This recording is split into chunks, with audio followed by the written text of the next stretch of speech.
This morning I had the very unfortunate displeasure of listening to Femi Adesina as he spoke about this issue. And I saw insensitivity at a time when he should have been very sensitive. I saw him when they asked him about ancestral land.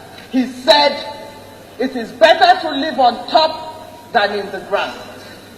I found him extremely insensitive. This is the spokesman of a country that is mourning.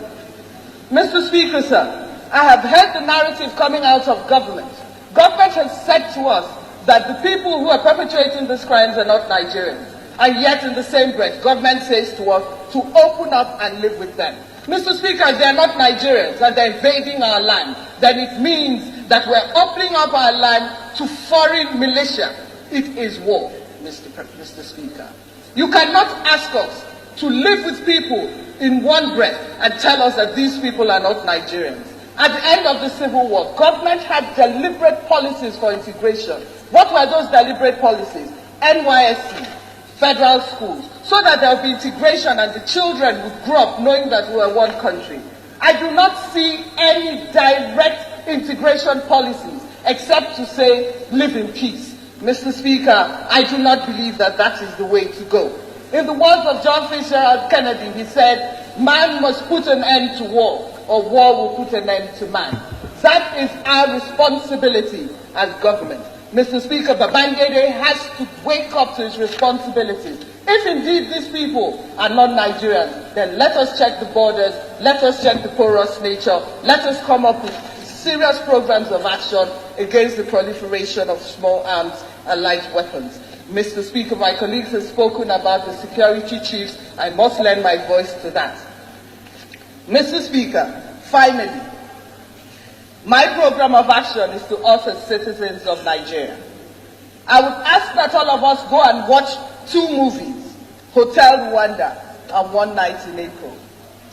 Nigeria dances very dangerously on the brink.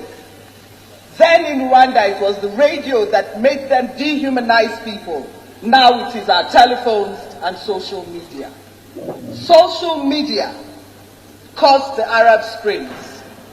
Mr. Speaker, sir, we have taken to passing around stories, images that will never heal this country.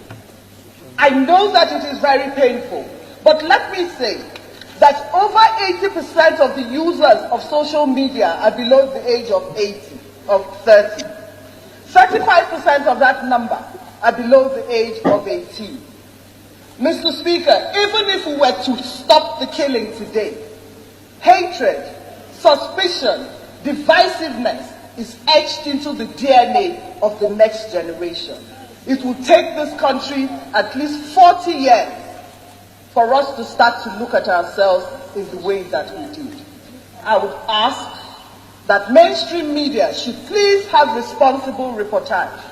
And as we send these pictures around, we should make sure it is true.